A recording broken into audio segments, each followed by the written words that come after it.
जय हिंद फ्रेंड्स। तो जैसा आप लोग जानते हैं कि ऑफिशियली लेटर आ चुका है, मैंने भी देखा है। तो अभी ये बात तो कंफर्म है कि आपकी ट्रेनिंग पोस्टपोन हो गई है। अभी आपको 24 नवंबर और 1 दिसंबर को ज्वाइन नहीं करना है, ठीक है।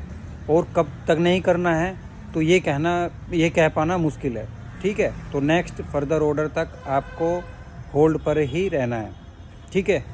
तो लेकिन हाँ, इतना कह सकता हूँ कि अब अगर आपकी जब भी ज्वाइनिंग होगी तो एक शॉर्ट नोटिस के साथ में आपकी ज्वाइनिंग होगी। यानी short notice in the sense आपको 7 to 10 डेज़ का आपको टाइम मिलेगा, जिसमें आपको ज्वाइन करना होगा, ठीक है। तो आप जो है इसी हिसाब से अपने आप को प्रिपेयर्ड रखें। जिसका लगेज और जिसके डॉक्यूमेंट्स वगैरह कंप्लीट नहीं हुए हैं वो अपना डॉक्यूमेंट्स कंप्लीट करा लें, अपना लगेज तैयार करके रखें। सेकंड थिंग, जो लोग एक्सटेंशन के लिए बोल रहे थे तो उनके लिए तो एक अच्छी गोल्डन अपॉर्चुनिटी ये हो गई। जिनका जो है आगे भी एग्ज़ाम है अगले 1-2 महीने में, तो उनके भी लिए एक अच्छी अपॉर्चुनिटी है। हालांकि इस बात को कहना मुश्किल है कि 1-2 महीने का टाइम लगेगा, लेकिन ये है कि जब तक भी आपको टाइम मिल रहा है, मे भी आपका एग्ज़ाम कवर हो जाए उसमें। और कुछ 8 दिन के लिए एक्सटेंशन के लिए बोले थे, कुछ 10 दिन के लिए बोले थे, तो उनके लिए तो एक अच्छा प्लस पॉइंट ये हो गया है। नेक्स्ट थिंग, आपने जो आपके फ़्लाइट ट्रैवल को लेके आप बोल रहे थे, उसके लिए मैंने बता दिया था। जिसने फ़्लाइट का टिकट किया है वो कस्टमर केयर पे बात करें, और जो कंसर्न एयरलाइंस है उसके कस्टमर केयर पे आप जब बात करते हैं तो वो एक आपको मेल आईडी प्रोवाइड कराते हैं। आप उसमें जो ये गवर्नमेंट का जो आपको ये ऑफिशियल लेटर आया है विद आपके ज्वाइनिंग लेटर के साथ, उसको आप लगा दें। और लगाने के बाद मतलब उसके साथ अपलोड कर दे। तो उसमें क्या होगा, एक ये होता है कि ये दो ऐसे ऑप्शन है। एक तो ये गवर्नमेंट का एक ग्राउंड हो गया और दूसरा एक मेडिकल ग्राउंड हो गया। उस ग्राउंड पे आपका जो अमाउंट होता है वो क्रेडिट सेल में चला जाता है। तो क्रेडिट सेल से आप नेक्स्ट जब आप टिकट बुक करते हैं तो उसमें फिर आपको वो अमाउंट वो ऐड हो जाता है, ठीक है। तो उसी भी अमाउंट में या दूसरा कोई भी अमाउंट होगा तो उस यहाँ पे आप अपना दूसरा टिकट कर सकते हैं, ओके। और थर्ड थिंग ये है कि जिन बंदों ने टेक्निकल रिज़ाइन किया है, टेक्निकल रेजिग्नेशन लिया है और उनको बड़ी प्रॉब्लम आ रही थी कि अब क्या होगा, तो उनके लिए भी मैं आपको बता दूं, जिन्होंने टेक्निकल रेजिग्नेशन लिया है वो बंदे बिल्कुल भी परेशान ना हो।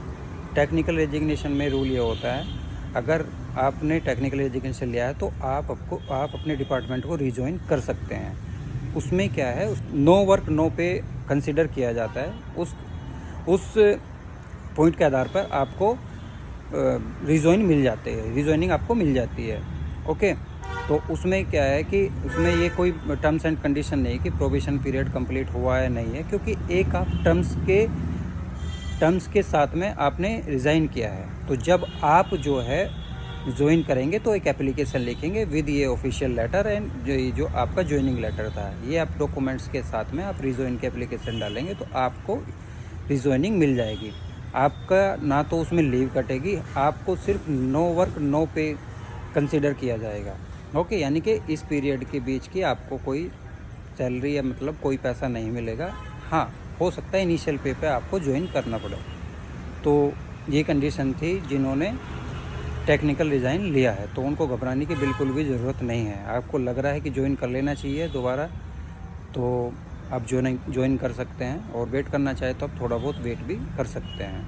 नेक्स्ट थिंग, जिनका कोई एग्ज़ाम भी नहीं है और जो है कहीं रिज़ाइन देकर भी नहीं आए हैं, मतलब अभी जो बिल्कुल माइंड फ्री थे, तो उनके लिए तो ये हो गया कि आपको और थोड़ा सा टाइम मिल गया। अपने फैमिली के साथ रहो, बढ़िया सा खाओ पियो, एंजॉय करो और अपनी फिजिकल एक्टिविटी करते रहो। तो ज़्यादा घबराने की ज़रूरत नहीं है। ये सिर्फ रिवाइज़ होगा, ठीक है। ये भी मैं बता दूं आपको, नॉर्मलाइज नहीं होगा, केवल और केवल रिवाइज्ड होगा। तो मे भी कुछ बंदों को इसमें और ज्वाइनिंग मिल जाए। बाकी आप जो है, आपका रिज़ल्ट एकदम डिक्लेयर हो चुका है। आपको इसमें से ये नहीं है कि आप जो है आप बाहर निकल जाएंगे। आप टेंशन ना लें, बिल्कुल भी एंजॉय करें, मस्त रहें। Thank you very much. जय हिंद।